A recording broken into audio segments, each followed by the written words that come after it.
अरहंत सिद्ध सूरी उपाध्याय साधु सर्व अर्थ के प्रकाशी मांगलिक उपकारी है। तिनको स्वरूप जान रागते हुई जो भक्ति काय को नवाई स्तुति को उचारी है। धन्य धन्य तिन ही से काज सब आज भय कर जोड़े बार बार वंदना हमारी है। मंगल कल्याण सुख ऐसो हम चाहत हैं, हो मेरी ऐसी दशा जैसी तुम धारी है। हो मेरी ऐसी दशा जैसी तुम धारी है। हो मेरी ऐसी दशा जैसी तुम धारी है। बालबोध पाठमाला भाग 3 के आधार से कल हम यहाँ इंद्रियों वाले पाठ की चर्चा कर चुके हैं। इंद्रियों का क्या स्वरूप है, कैसा स्वरूप है, और ये इंद्रियाँ सिर्फ पर पदार्थों को जानने में ही निमित्त होती है, न केवल पर पदार्थों को जानने में निमित्त होती है, अपितु ये इंद्रियाँ हमारे भोग में भी निमित्त बनती है। तो यदि भोगों से मुक्त होना है, या जिस तरह से भोग हेय कहे गए हैं, उसी तरह से इंद्रिय ज्ञान को भी आगम में शास्त्रों में हेय कहा गया है, क्योंकि पर पदार्थों को जानने में वो निमित्त बनती है।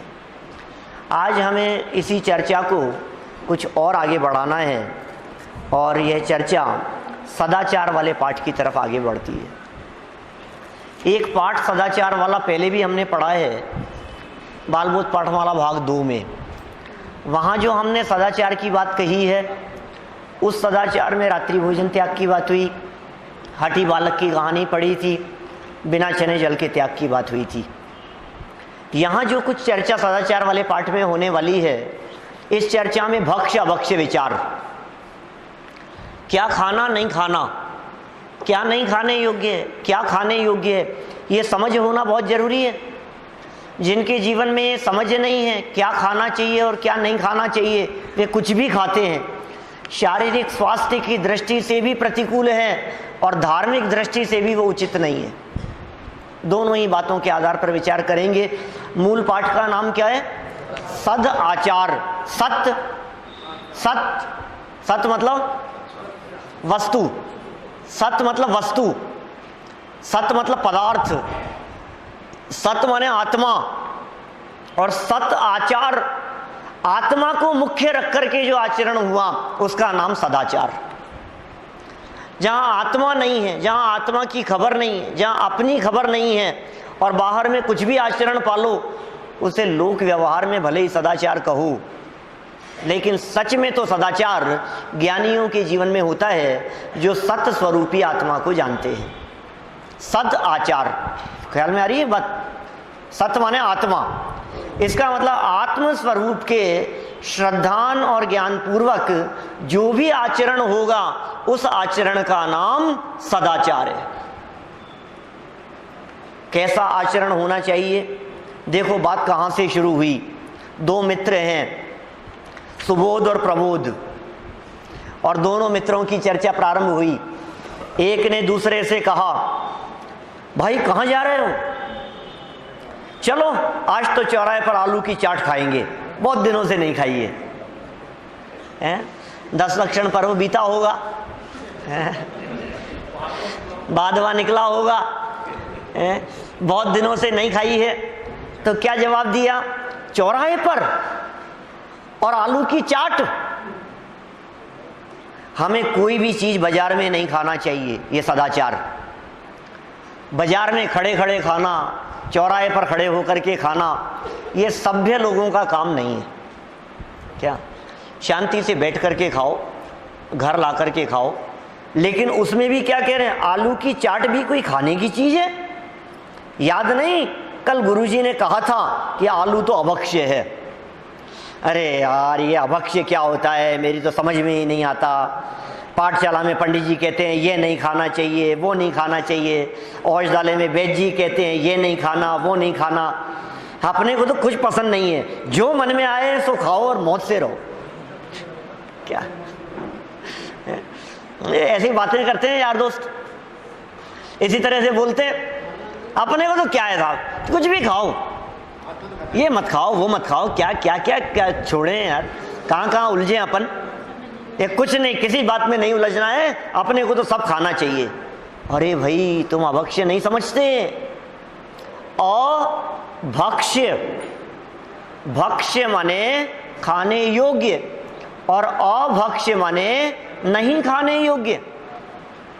क्या कौन कौन से पदार्थ खाने योग्य हैं वे भक्ष्य कहलाते हैं, और कौन से पदार्थ नहीं खाने योग्य हैं वे अभक्ष्य कहलाते हैं। क्या कहा, जो खाने योग्य सो भक्ष्य और जो खाने योग्य नहीं सो अभक्ष्य। भक्ष्य और अभक्ष्य ये शब्द तो ख्याल में आ रहे हैं, याद रखना। भक्ष्य माने क्या होता है, भक्षण करने योग्य, माने खाने योग्य, वो कहलाता है भक्ष्य, भक्षण करने योग्य। और अभक्ष्य, अ माने नहीं, भक्ष्य, अभक्ष्य जो भक्षण करने योग्य नहीं हो, जो खाने योग्य नहीं हो, उन्हें कहते हैं अभक्ष्य। यही तो कहते हैं कि अपनी आत्मा इतनी पवित्र बनाओ कि उसमें अभक्ष्य के खाने का भाव आवे ही नहीं। क्या अपने आप को इतना पवित्र बनाओ, अपने मन को इतना पवित्र बनाओ, अपनी आत्मा को इतना पवित्र बनाओ कि उसमें अभक्ष्य खाने का भाव ही नहीं आए, मन में ऐसा भाव ही नहीं आए। इतनी पवित्रता अंदर में हो कि उस पवित्रता की वजह से अभी भाव ही नहीं आता, हमारे को खोटा भाव ही नहीं आता, मन में विचार ही नहीं आता है। देखो जब कोई व्यक्ति नया नया किसी व्यक्ति चीज का त्याग करता है तो बहुत भाव आते हैं। लोग ऐसा कहते हैं, अरे साहब क्या करूं, छोड़ तो दिया लेकिन फिर थोड़े समय बाद में क्या कहते हैं, अब आजकल तो भाव ही नहीं आता हमारे को। हृदय की पवित्रता चाहिए। आपने जिस पदार्थ का त्याग किया है, यदि उसके त्याग करने के उपरांत उसको सेवन करने का परिणाम मन में चल रहा है तो आपको पाप निरंतर लग रहा है, क्योंकि आत्मा पर पदार्थ को खाता नहीं है, आत्मा पर पदार्थ का सेवन करता नहीं है, उनको सेवन करने का परिणाम मात्र करता है। आत्मा और शरीर दो अलग अलग है ना, तो आत्मा आलू खा सकता है कि नहीं? आत्मा आलू नहीं खा सकता है ना, क्योंकि आत्मा अलग है, शरीर अलग है, दो अलग अलग चीजें। और मैं आत्मा हूं या शरीर? मैं तो जीव हूं, मैं जीव हूं, तो जीव आलू खा सकता है कि नहीं? जीव आलू खा ही नहीं सकता है, घबराना नहीं। क्या कह रहा हूं मैं? इसका मतलब मैं तो आलू खा ही नहीं सकता हूं, सच्चाई तो यही है। लेकिन फिर पाप क्यों लग रहा है कि आलू तो नहीं खाते, लेकिन आलू खाने का जो भाव है, क्या वो पाप का कारण है, वो पाप बंध का कारण है। आलू खाने का परिणाम, अभक्ष्य सेवन का परिणाम, मैं ये खाऊं, ये जो खाने का परिणाम है, ये परिणाम पाप बंध का कारण है। आत्मा पर पदार्थों का कर्ता धर्ता नहीं होता, ये जीव जड़ का कर्ता धर्ता नहीं होता। जड़ माने क्या होता है भैया? जड़ माने क्या है? जड़ माने क्या होता है? अजीव, अजीव पदार्थों को जड़ कहते हैं। चेतनता के बिना जो भी हैं वो सब जड़ हैं, अकेला पुद्गल नहीं। धर्म द्रव्य भी, अधर्म द्रव्य भी, आकाश द्रव्य भी और काल द्रव्य भी, ये सभी द्रव्य जड़ कहलाते हैं। देखो यदि पंडित जी कहते हैं कि अभक्ष्य का भक्षण मत करो तो तुम्हारे हित की कहते हैं भैया, क्योंकि अभक्ष्य खाने से और खाने के भाव से आत्मा का पतन होता है। अच्छा बतलाओ, आप यदि अभक्ष्य पदार्थों का त्याग करेंगे तो हमें क्या मिलेगा? सर्टिफिकेट मिलेगा? आप यदि अभक्ष्य नहीं खाएंगे तो हमें इनाम मिलेगा क्या? नहीं मिलेगा। और आप यदि खाएंगे क्या तो हमारे को क्या होगा? डंडे पड़ेंगे? कुछ भी नहीं है। आप खाओ या मत खाओ, हमें तो कोई फर्क पड़ने वाला है नहीं। पंडित जी को तो कोई फर्क पड़ेगा नहीं तुम क्या खाते हो और क्या नहीं खाते हो उससे। लेकिन ध्यान रखना, आप जो चीज खा रहे हैं क्या, उसका फल आपको लगेगा। जिसका त्याग किया है उसका फल भी आपको मिलेगा। जिसका सेवन कर रहे हैं उसका शुभ अशुभ परिणामों से जैसा फल मिलना है वो भी आपको मिलेगा। ये सारे कर्मों का फल व्यक्तिगत होता है भाई साहब, व्यक्तिगत चीज है। यहाँ ऐसा नहीं है करे कोई और फल मिले किसी और को, ऐसा नहीं है। आपकी भलाई के लिए ही कहते हैं भैया। खाने से और खाने के भाव से आत्मा का पतन होता है, अभक्ष्य खाने के भाव से। तो कौन कौन से पदार्थ अभक्ष्य हैं? क्या 5 प्रकार के अभक्ष्यों की चर्चा होगी इसमें। 5 नाम अभी याद कराएंगे आपको। कौन कौन से पदार्थ अभक्ष्य हैं, कौन कौन से पदार्थ नहीं खाना चाहिए, ये बताओ। अनगिनती हैं यदि पदार्थों की बात करें तो। अभी यदि हम आपको अभक्ष्य पदार्थ गिनाने लगें मान लो तो अनगिनती पदार्थ होंगे, अनगिनती पदार्थ।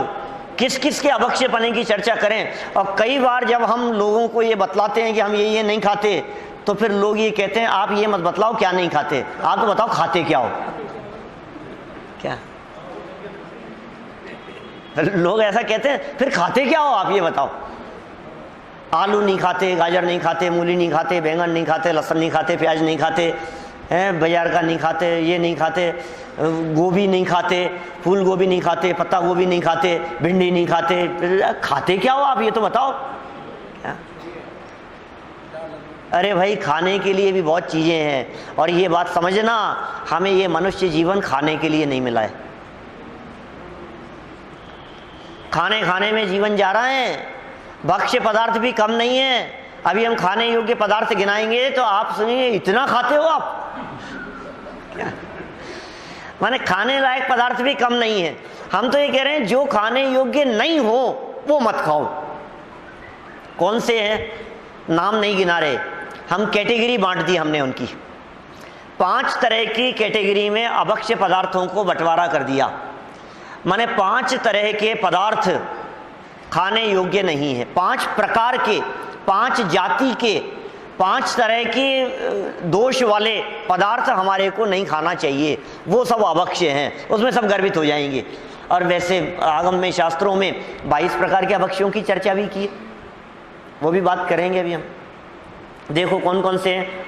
जिन पदार्थों के खाने से त्रस्त जीवों का घात होता हो या बहुत से स्थावर जीवों का घात होता हो, तथा जो पदार्थ भले पुरुषों के सेवन करने योग्य ना हो या नशाकारक अथवा अस्वास्थ्यकर हो, वे सब अभक्ष्य हैं। इन अभक्ष्यों को 5 भागों में बांटा जाता है।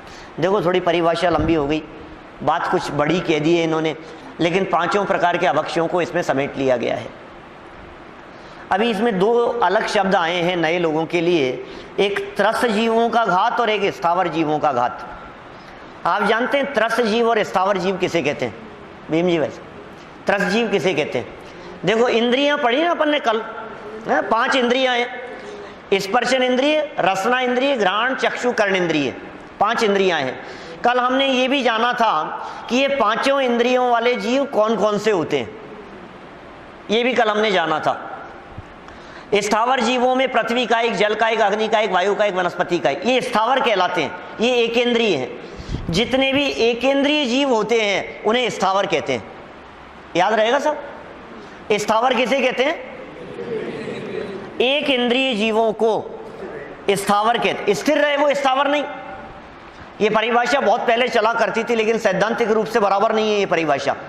सर्वार्थ सिद्धि में पूज्यपाद आचार्य ने इस परिभाषा का निषेध किया है। जो स्थिर रहे वो स्थावर, जो त्रस तड़पे वो त्रस, ऐसा नहीं है। अभी स्थावर किसे कहते हैं? एकेंद्रीय जीवों को स्थावर कहते हैं। और त्रस किसे कहते हैं? 2 इंद्रिय से पंचेंद्रिय तक के जीवों को त्रस कहते हैं। क्या स्थावर किसे कहते हैं? एकेंद्रीय जीवों को स्थावर कहते हैं। और त्रस 2 इंद्रिय से पंचेंद्रिय तक के जीवों को त्रस कहते हैं। अब सुनना, त्रस और स्थावर तो पता लगा। अभी कल परसों की बात है, परसों अपन ने अष्टमूल गुण वाला पाठ पढ़ा था, श्रावक के अष्टमूल गुण, ठीक है ना। उन अष्टमूल गुणों में एक मांस भक्षण के त्याग की बात आई थी। अष्टमूल गुणों में मद्य का त्याग, मांस का त्याग, मधु, मधु मतलब शहद, मद्य मांस मधु का त्याग, और पंच उदंबर फलों का त्याग। ठीक है, इसमें जो मांस भक्षण का त्याग है उसकी मांस की परिभाषा क्या बतलाई थी? त्रस्त जीवों के शरीर को मांस कहते हैं। क्या कहा साहब? और त्रस्त जीव कौन से? 2 इंद्रिय से पंचेंद्रिय तक के जीव हैं त्रस्त जीव। इन त्रस्त जीवों के शरीर का नाम है मांस। बराबर? कुछ समझ में आ रही है? त्रस्त जीवों के शरीर को मांस कहते हैं, इसका क्या मतलब हुआ? त्रस्त जीव कौन कौन से हैं? 2 इंद्रिय जीव। यदि 2 इंद्रिय जीव का घात हो रहा है, यदि 2 इंद्रिय जीव का सेवन हो रहा है, यदि 2 इंद्रिय जीव खाने में आ रहा है, यदि खाने में मच्छर आ गया है, चींटी आ गई है, ऐसे कोई जीव सब्जी में, भोजन में मच्छर, बड़े बड़े जीव जिसमें गिर गए हैं, वो सेवन में आ गया है, मांस भक्षण का पाप लग रहा है उसमें, मांस खाने का पाप लग रहा है। आप लौकी की सब्जी खा रहे हैं, रात में खा रहे हैं, और रात्रि भोजन में यदि उसमें कोई जीव गिर गए हैं और आपको दिख नहीं रहे हैं, और बारीक बारीक बहुत सारे मच्छर हैं, और आप लॉन में खड़े होकर के भोजन कर रहे हैं और मच्छर बहुत हैं और आपके खाने में आ रहा है और आपको पता नहीं लग रहा है, मांस भक्षण का पाप लग रहा है क्या? तो अभी क्या बात कही? त्रस्त जीवों के शरीर को मांस कहते हैं। एक प्रकार का अभक्ष्य कहा त्रस्त घात।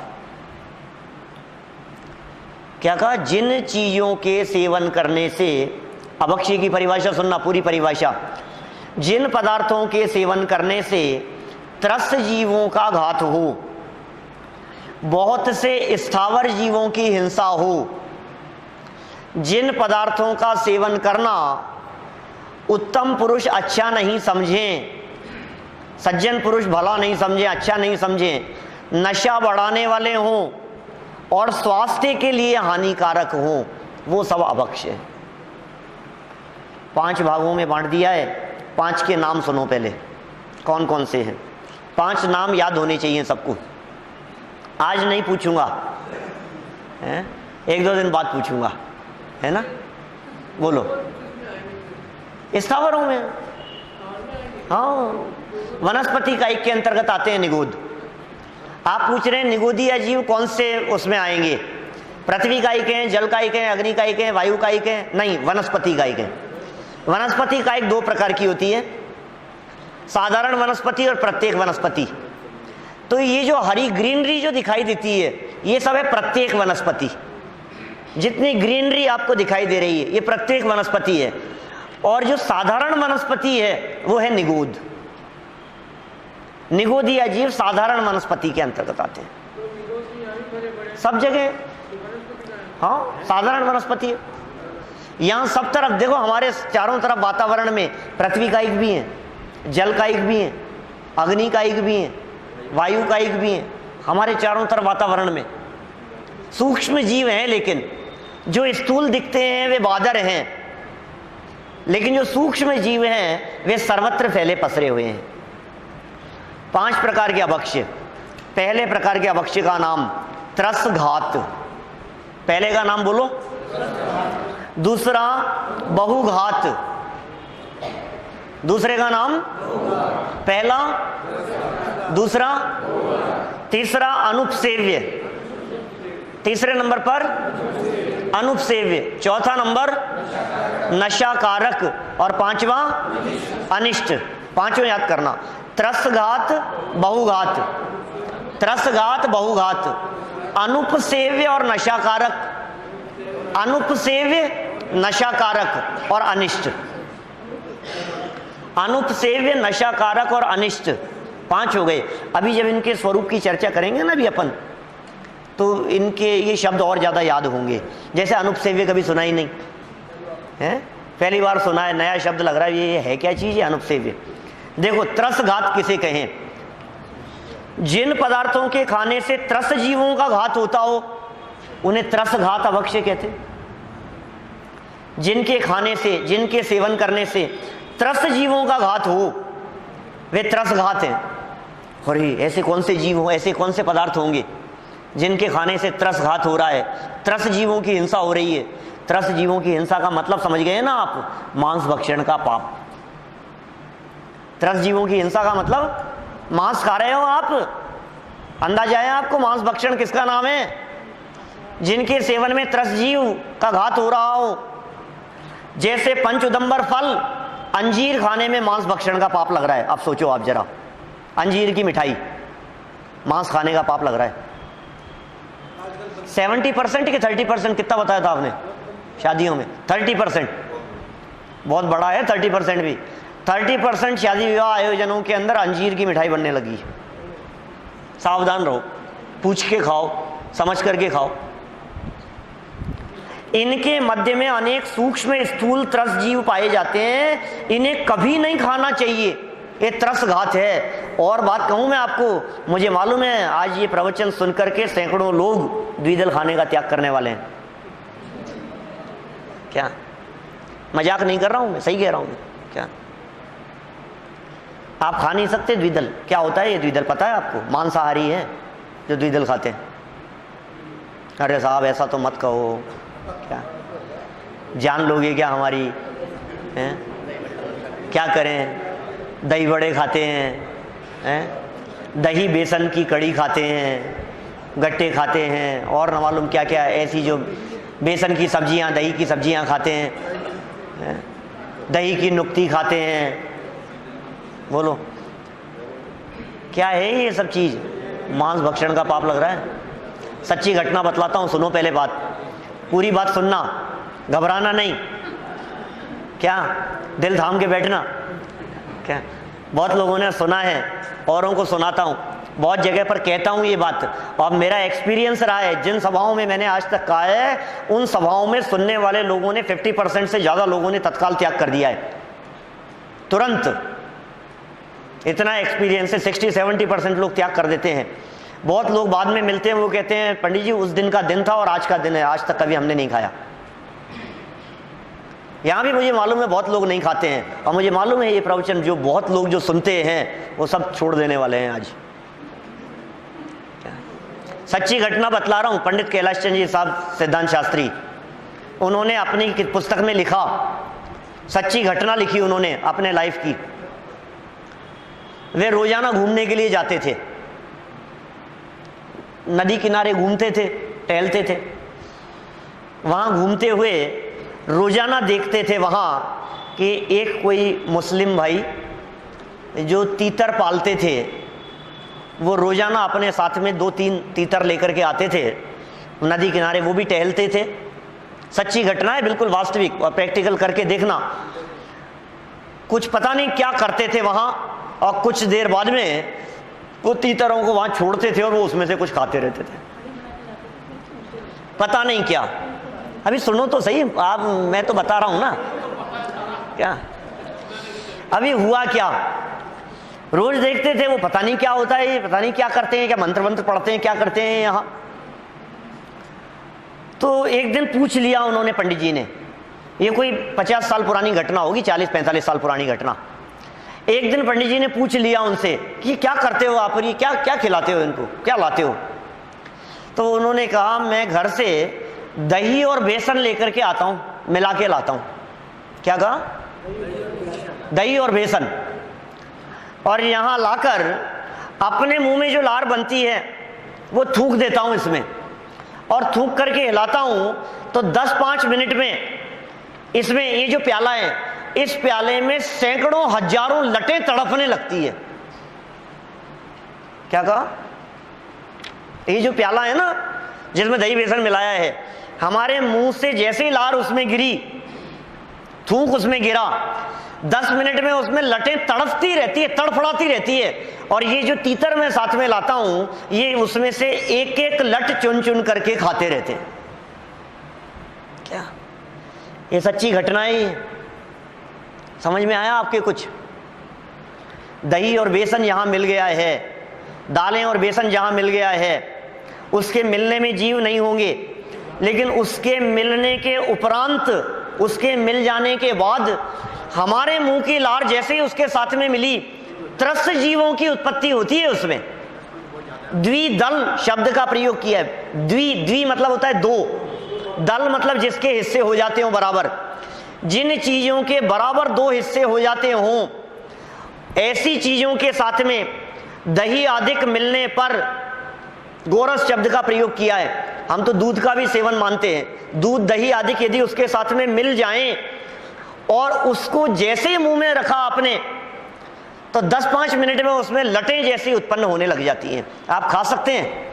अरे नहीं नहीं साहब, घर पे करके देखना, जिनको विश्वास नहीं हो प्रैक्टिकल करके देखना आप, और फिर यदि आपका मन हो तो उसे खा के देखना। खा सकते हैं आप। जब कड़ी बने ना आपके यहाँ दही की, बेसन वाली, क्या दाल वाली दही बड़े हों, तो आप उसमें थूकना और थूक करके 10 मिनट बाद में देखना। आप प्रैक्टिकल अपने घर में करके देखना, लेकिन ध्यान रखना जीवन भर खा नहीं पाओगे आप उसे। आप नहीं खा पाओगे, आप हजारों लोगों को छुड़वा दोगे। ये जैन आचार पद्धति है ये। अरे साहब क्या बात कर रहे हो आप, क्या क्या है, हम तो कितने जगह जाना पड़ता है, बहुत बहुत मुश्किल है। 20-25 साल पहले जब मैंने घर में छुड़वाया ना, मुझे मालूम है, पिताजी भी यहीं बैठे हैं और माताजी भी यहीं बैठी हैं, कितना जोर आया था मेरे को, मुझे मालूम है, लेकिन छूट गया। कई दिनों तक मैंने अनशन किया है। क्या क्या तब जाकर के बंद हुआ। अरे बेटा ऐसे कैसे होगा, ऐसे थोड़ी ना होता है, फिर सब्जी क्या बनेगी, फिर सब्जी बनाना ही बंद कर दें क्या, फिर बुआ के जाएगा तो क्या होगा, फिर नाना जी के जाएगा तो क्या होगा, फिर ये क्या होगा, वो क्या होगा। लेकिन बंद हो गया तो हो गया। आज पिछले 20-25 साल से घर में बनता नहीं है, कोई नहीं खाता हमारे घर में। क्या आप करके देखिए, आपको यदि उसका भाव वासन हो जाएगा तो आप नहीं खा सकते हैं। आप दही बड़े नहीं खा सकते हैं शादियों में जाकर के। मैं बड़े खाने का निषेध नहीं कर रहा हूं, मैं दही मिला करके खाने का निषेध कर रहा हूं। आप उसे खाइए चटनी के साथ में। क्या आप उसमें दही मत मिलाइए। अरे साहब ये कैसी बात कर रहे हो, बहुत ऑप्शन है। जो कड़ी बनती है वो दही की बने ये कोई जरूरी नहीं है। क्या बिना दही की बन सकती है। अभी सुनो, आपको यदि बेसन की कड़ी खानी है तो आप बेसन की कड़ी आंवले की बना सकते हैं, आप बेसन की कड़ी नींबू की बना सकते हैं, आप बेसन की कड़ी अमचूर की बना सकते हैं। सब तरह की बनती है। पहले एक ही तरह की बनाते थे, अब 3 तरह की बन सकती है।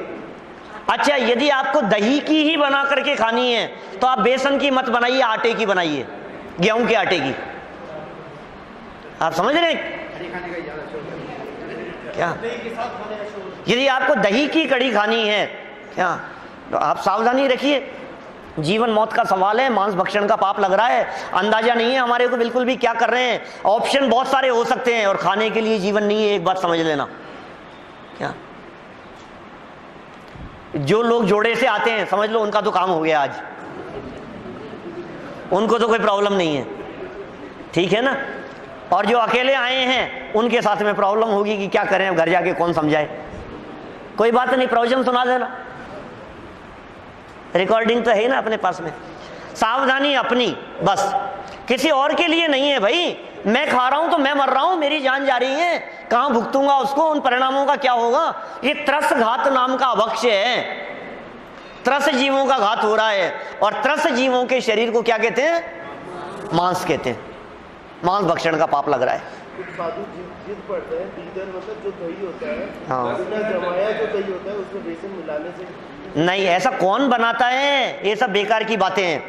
बहुत सारे ऑप्शन, बहुत सारे लोग तर्क देते हैं कि साहब कच्चे में होता है, इसमें नहीं होता है, कच्चे दूध का जमाओ। तो कोई जमाता है कच्चे दूध को? कोई करता है ऐसा काम?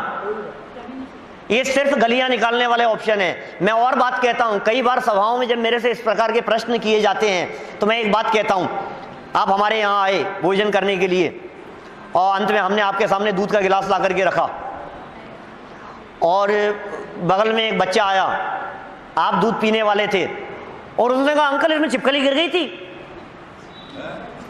इस दूध में छिपकली गिर गई थी, आप पिएंगे क्या दूध? आप पिएंगे क्या? नहीं। इतनी देर में दूसरा बच्चा आया कि नहीं नहीं कंफ्यूजन है, पता नहीं है या नहीं है, पता नहीं गिरी या नहीं गिरी। क्या आप लेंगे कि नहीं लेंगे? अरे कंफ्यूजन ही तो है साहब, और 90% चांस है कि नहीं गिरी है इसमें। क्या ले लो, क्या फर्क पड़ गया? नहीं भाई साहब, शंका का काम नहीं करना। कौन सा पीने से लाभ हो रहा है? नहीं पिएंगे तो क्या हो गया? आप क्या करेंगे? जहां संभावना है आप सावधान रहते हैं, नहीं लेंगे भाई साहब हम तो। अरे नहीं 90% नहीं, 10% ही तो चांस है, क्या हो गया? नहीं लेंगे हम। इसी तरह हम कह रहे हैं जिन वस्तुओं के सेवन में, मान लो कोई कहता है कि दही से होता है, दूध से नहीं होता है, शंका तो है ना आपको, गोरस शब्द का प्रयोग किया शास्त्रों में, शंका तो है ना, सावधान रहो। नहीं खाएंगे तो मर नहीं जाएंगे, और खाएंगे तो क्या होगा? आपके हाथ में है, आप कितना खाएंगे, आप कितना छोड़ेंगे, सब आपके हाथ में है। मैं नहीं कहता हूं कि आप छोड़ दीजिए, आपको जचता हो तो छोड़िए, आपको नहीं जचता तो मत छोड़िए। मैं तो त्रसघात अभक्ष्य को समझा रहा था। अभक्ष्य पदार्थों में एक त्रसघात है। मैंने ऑप्शन भी बतला दिए आपको बहुत सारे। ऐसी बात नहीं हमारे यहाँ कड़ी नहीं बनती है, गट्टे नहीं बनते हैं, सब्जियां नहीं बनती है, सब तरह की सब्जियां बनती है। पहले जितनी बनती थी उससे ज़्यादा तरह की बनती है, और ज़्यादा अलग अलग तरह की टेस्ट वाली बनती है, और सब खाओ आप मज़े से, कोई दिक्कत नहीं है, क्योंकि ऑप्शन बहुत सारे हैं हमारे पास में। हम अभक्ष्य नहीं खाएंगे, सावधान रहिए। दूसरा अभक्ष्य बहुघात। त्रसघात में किन किन बातों को शामिल किया? जिनसे त्रस जीवों का घात हो वे त्रसघात। आयुर्वेद शास्त्र में लिखा है जहाँ पर भी सूरज की रोशनी नहीं पहुंचती है, हाँ, वो बहुघात में है, वो बहुघात में है। बहुघात अभक्ष्य किसका नाम है? जिन पदार्थों के सेवन से बहुत से या अनंत स्थावर जीवों का घात होता हो उसका नाम है बहुघात अभक्ष्य। इसमें क्या क्या आएंगे? आलू, प्याज, गाजर, मूली, बैंगन, लहसुन, ये सब सारे जमीकंद ये इसमें शामिल हो गए। जमीकंद जमीन में जो रहते हों, जमीन में रह करके जो पैदा हुए हों, जो बड़े हुए हों, उनका नाम है जमीकंद। वहां सूर्य की रोशनी नहीं पहुंचती है, सूर्य की किरण नहीं पहुंचती है, वहां अंधकार है। तम कहते हैं अंधकार को। तमस में जो उत्पन्न हुए हों वो भोजन है तामसिक भोजन। क्या आलू आदि का जो सेवन करते हैं वो तामसिक भोजन है। आलू का सेवन करना तामसिक भोजन क्या चीज है? तम कहते हैं अंधकार। आलू जहां जिस जगह पर आलू ने जन्म लिया है वो क्या है? वो जड़ है। एक्चुअल में जमीकंद का मतलब वो जड़ है। पौधा तो ऊपर है, पौधा तो ऊपर है उसका, और जो उत्पन्न हुआ है वो उत्पन्न हुआ है नीचे। तो आप ऊपर जो है उसको नहीं, ऊपर वाले को खा सकते, ऊपर वाला भक्ष्य है। पत्ते खा सकते, पत्ते तो खाते ही हैं लोग बहुत सारे, लेकिन जो अंदर जड़ है वो तामसिक भोजन के अंतर्गत आती है। उसमें अनंत स्थावर जीवों का, निगोदिया जीवों का, एकेंद्रीय जीवों का घात होता है। अकेला आलू नहीं, गाजर भी उसी श्रेणी में है, मूली भी उसी में है, क्या शकरकंदी भी उसी में है, जमीकंद, सारे पदार्थ एक समान पाप हैं। गाजर खाओ या आलू खाओ एक समान पाप है। क्या मूंगफली भी है? यदि गीली मूंगफली है तो वो अभक्ष्य है, वो जमीकंद है। गीली हल्दी यदि है तो वो अभक्ष्य है, ठीक है ना। सूख जाने के बाद में उसे काष्ठवत कहा गया है ना, उसमें दोष नहीं है। माने जब तक उसका जो ओरिजिनल ऊपर वाला छिलका है वो चिपका रहे, वो गीली है, तब तक वो जमीकंद के अंतर्गत आती है मूंगफली। और जब वो छिलका अलग हो जाए उसे खोलने पर और अंदर से गुली अलग निकले तो वो सूखी हुई है, वो खाने योग्य है। सोंठ का उदाहरण देकर लोग सूखी आलू की चिप्स खाते हैं। नहीं, वो सूखता नहीं है कभी भी, उसे जबरन तला गया है उसे। क्या नहीं खा सकते।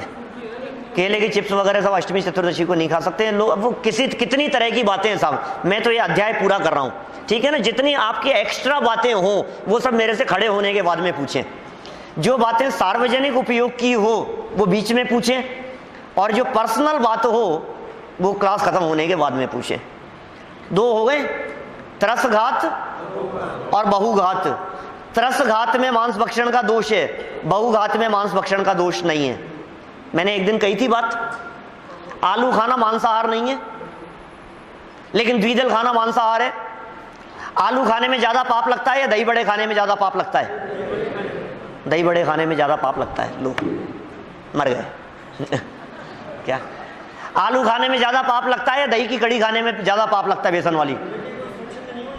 क्या ज्यादा पाप उसमें लग रहा है, लेकिन मैं आलू खाने की छूट दे रहा हूं ऐसा नहीं है। खाने योग्य तो 5 ही प्रकार के अभक्ष्य नहीं है, 5 प्रकार के अभक्ष्य नहीं खाना। 2 हो गए, त्रसघात, बहुघात। तीसरे नंबर पर अनुपसेव्य। अनुपसेव्य किसका नाम है? अभी अनुपसेव्य के पहले इन्हीं की बात करो, पहले बहुघात की। एक वाक्य और कहना चाहता हूं। बहुत से लोग कहते हैं कि साहब आप कह रहे हो सारे जमीकंद एक जैसे हैं, बहुघात के अंतर्गत आते हैं। हमने तो सुना है आलू में ज्यादा पाप लगता है। आलू में ज्यादा लगता है कि गाजर में ज्यादा लगता है? दोनों बराबर है। आलू में ज्यादा लगता है कि मूली में ज्यादा लगता है? दोनों बराबर है, दोनों जमीकंद है, एक समान पाप है, अनंत स्थावर जीवों का घात हो रहा है। तो फिर आलू की इतनी बात क्यों करते हैं? क्योंकि आलू 12 महीने आता है, क्योंकि आलू से बहुत सारी चीजें बनती है, क्योंकि आलू का त्याग कर देने पर बहुत सारी वैरायटीज का त्याग हो जाता है। आलू के पकोड़े, आलू के समोसे, आलू के कोफ्ते, आलू के न मालूम क्या क्या, आलू की सब्जी में न मालूम जो कुछ भी है, बहुत सारी चीजें क्या। तो इसलिए आलू सबसे और सबसे सस्ता आता है, इसलिए आलू की चर्चा मुख्यता से की जाती है। मुझे मालूम है बहुत सारे लोग कहेंगे, ऐसा भी कह सकते हैं, अरे साहब क्या बात कर रहे हो साहब, आप कुछ भी कहो, हमें तो अच्छा लगता है ना, अच्छा लगता है हमारे को, तो स्वादिष्ट लगता है हमारे को, तो आपके मना करने से क्या होगा? मजा तो आ रहा है ना खाने में। कि तुम्हें किस किस चीज में मजा आता है ये समझ नहीं है, तुम मूर्खों जैसे खा रहे हो, बिल्कुल अकल नहीं है, ये जैन आचार नहीं है, ये जैनियों के खाने योग्य पदार्थ नहीं है।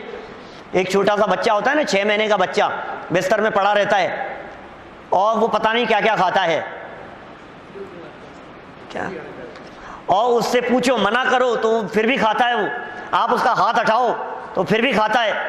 और कभी कभी तो ऐसा भी होता है कि वो विष्टा भी खा जाता है क्या।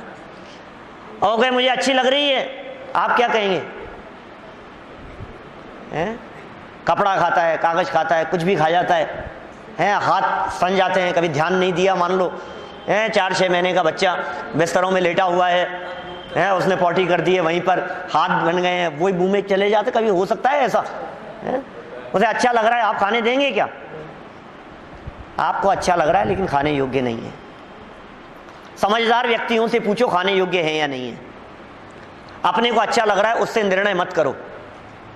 तीसरे नंबर पर कहा अनुपसेव्य, ये समझदारों की बात कर रहे हैं। अनुपसेव्य, उपसेव्य मतलब सेवन करने योग्य, और अन माने ना हो, अनुपसेव्य, अनुपसेव्य माने जो सेवन करने योग्य ना हो, वो अनुपसेव्य है। क्या मतलब साहब समझ में नहीं आई? सेवन करने योग्य नहीं हो, वो तो सारे ही अभक्ष्य होते हैं कि नहीं? जिनका सेवन उत्तम पुरुष बुरा समझे, श्रेष्ठ पुरुष बुरा समझे, जिन पदार्थों का सेवन सामाजिक दृष्टि से अच्छा नहीं माना जाता हो, जिन पदार्थों को खाने आदि में पास में खड़ा हुआ व्यक्ति भी कहे यार ये क्या कर रहा है, ऐसा अच्छा नहीं लगे, वो पदार्थों का सेवन करना अनुपसेव्य अभक्ष्य कहलाता है।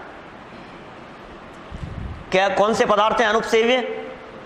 मल खाना, मूत्र सेवन करना, है ना, औषधि उपचार के कारण ही ले रहे हो, भले ही आप कफ आ गया है मुंह में और आप खा गए वापस उसको, लार बन रही है वापस उसको आप खा गए, जो भी चीज जो थूकने योग्य हो, वॉमिटिंग करके चाटने जैसी स्थिति है, मतलब ये ऐसे पदार्थ अभक्ष्य पदार्थ कहलाते हैं, क्योंकि इनका सेवन अत्यंत तीव्र राग के बिना नहीं हो सकता।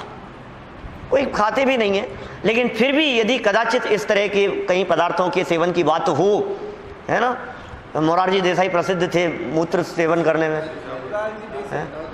क्या? लेकिन ये अभक्ष्य है, अनुपसेव्य नाम का अभक्ष्य है। घृणा की दृष्टि से उन्हें देखा जाता है, यह अनुपसेव्य, लार मलमूत्र आदि का सेवन करना।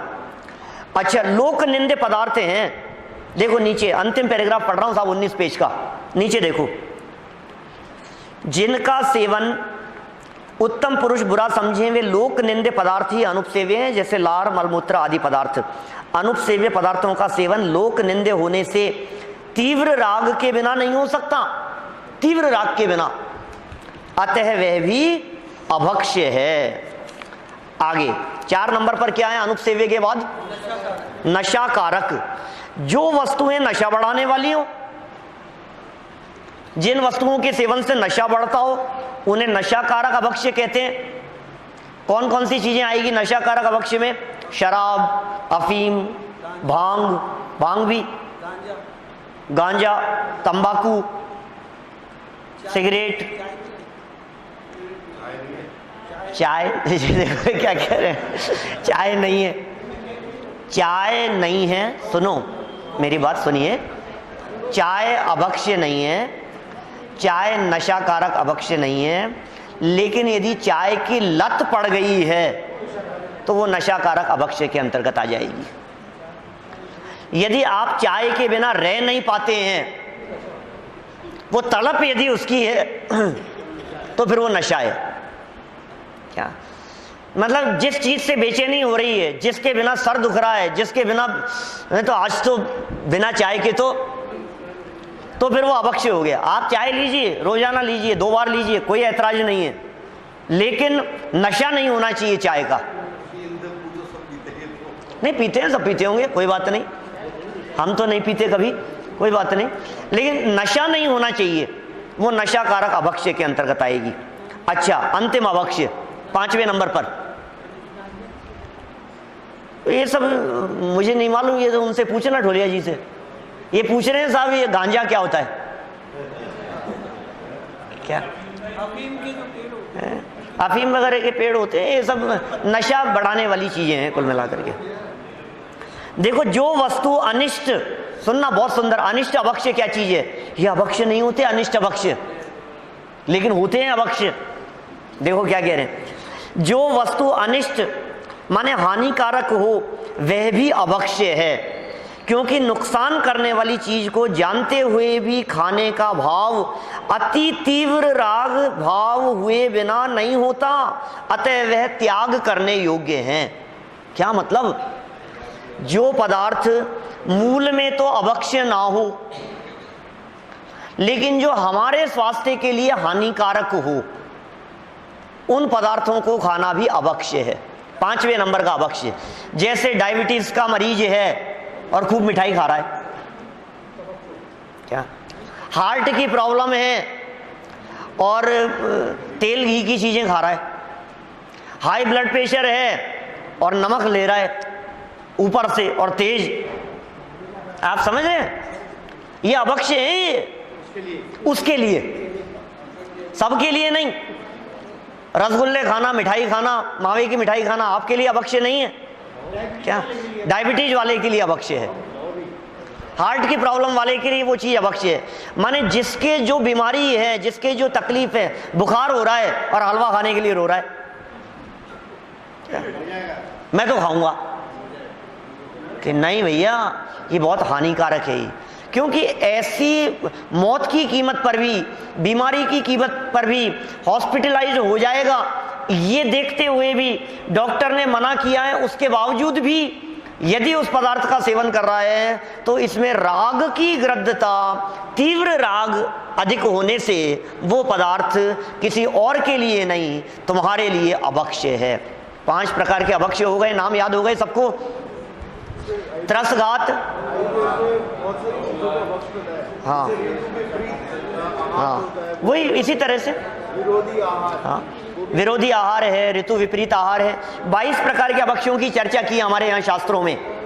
22 प्रकार के अभक्ष्य, नाम सुन लो फटाफट। 22 प्रकार के अभक्ष्य: ओला घोल बड़ा निशि भोजन, बहुबीजा बैंगन संधान, बड़ पीपल उमर कठूमर, पाकर फल जो होए अजान, फल अति तुच्छ तुषार चलित रस, जिनमत ए 22 बखान। एक लाइन छूटी ना बीच में। ओला घोल बड़ा निशि भोजन, बहुबीजा बैंगन संधान, बड़ पीपल उमर कठूमर, पाकर फलिया होए अजान, कंद मूल मिट्टी विष आमिष, मध्य मधु माखन अधु मदिरा पान, फल अति तुच्छ तुषार चलित रस, जिनमत ए 22 बखान। ये 22 अभक्ष्य हैं। कौन कौन से हैं? नाम सुन लो एक बार 22 के क्या क्या हैं। ओला, राजा के राज में नहीं, माली के बाग में नहीं, खाओ तो स्वाद नहीं, फोड़ो तो गुठली नहीं। नाम बताओ। ओला, राजा के राज में नहीं, माली के बाग में नहीं, खाओ तो स्वाद नहीं, फोड़ो तो गुठली नहीं। क्या है? ओला। आसमान से गिरने वाले ओले खाते हैं, गिरते हैं, अच्छे लगते हैं, अभक्ष्य। घोल बड़ा, दही बड़ा। ओला घोल बड़ा, निशि भोजन, रात्रि भोजन। बहुबीजा, बहुबीजा के अंतर्गत कैसी चीजें आती हैं? शायद मेरे ख्याल से बैंगन है और ये क्या बोलते हैं सीताफल वगैरह हैं, ऐसी चीज़ें, बहुबीजा। फिर बहुबीजा बैंगन, बैंगन का अलग ही नाम लिया है। संधान माने आचार्य, आचार, 2-2 महीनों के आचार 3-3 महीनों के, 5 महीनों के, 6 महीनों के जो सड़ा गला करके जो आचार बनते हो वो मर्यादा का खाइए, 3 दिन का खाइए, 5 दिन का खाइए, तत्काल बने हुए खाइए, छौंक करके खाइए। हम लोग आंवले का भी अचार खाते हैं, हम लोग कैरी का भी खाते हैं, लेकिन तत्काल छौंक करके 1-2 दिन 3 दिन जो भी आपकी मर्यादा है जितनी।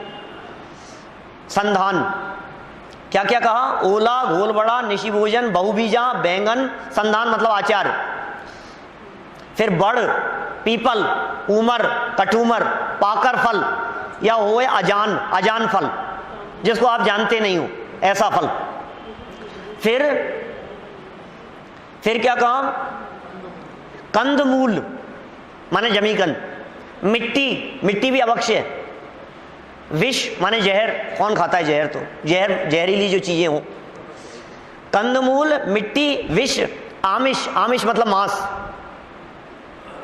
मधु माने शहद, मक्खन, मक्खन अभक्ष्य, अभक्ष्य, अरु मदिरा पान, शराब सेवन। फल अति तुच्छ, बहुत तुच्छ, छोटे छोटे से फल हो। तुषार, तुषार मतलब बर्फ। चलित रस, चलित रस भी अभक्ष्य है। चलित रस माने क्या? आम लेकर के आए और आप रोजाना खा रहे हैं और आज आम का स्वाद बिगड़ गया और फिर भी खा रहे हैं, ये चलित रस नाम का अभक्ष्य है। सड़ा हो गया, गल गया, ये चलित रस माने जिनका रस चलायमान हो गया हो वे चलित रस नाम के अभक्ष्य हैं। तो इस तरह से इन पदार्थों का, हाँ देखो, अच्छा आज से मैं किसी भी अभक्ष्य पदार्थ को काम में नहीं लूंगा, मैं तुम्हारा उपकार मानता हूं जो तुमने मुझे अभक्ष्य भक्षण के महापाप से बचा लिया। सावधान रहें, सतर्क रहें, सावधानी आपकी, सुरक्षा अपनी। क्या आपकी सावधानी होगी, अपनी ही सुरक्षा होगी, अपना जीवन उत्कृष्ट होगा। और वास्तव में इन अभक्ष्य पदार्थों का त्याग अंतरंग में परिणामों की निर्मलता पूर्वक कार्यकारी नहीं होता। इसलिए अंदर में परिणाम निर्मल हो, अपने स्वरूप को जाने, अपने आत्म स्वरूप को पहचाने, अपने आप को जीव जाने और उनमें रहते हुए जीवों को भी जीव जाने। यदि दोनों को जीव जानेंगे और अपने जीवत्व जैसे उन्हें भी जीवत्व रूप स्वीकार करेंगे तो आपके जीवन में अभक्ष्य पदार्थों का सेवन नहीं हो सकता। हम सभी के जीवन में ऐसे अपने भाव के अवलंबन पूर्वक बाह्य स्थूल अभक्ष्यों का, समस्त पदार्थों का त्याग हो। इसी भावना से बात को यहीं विराम देता हूं। कल से जो चर्चा चलने वाली है वो बहुत मार्मिक चर्चा चलेगी। द्रव्य गुण पर्याय जनागम का बहुत महत्वपूर्ण विषय है, सैद्धांतिक विषय है, उसकी चर्चा कल करेंगे। जय महावीर।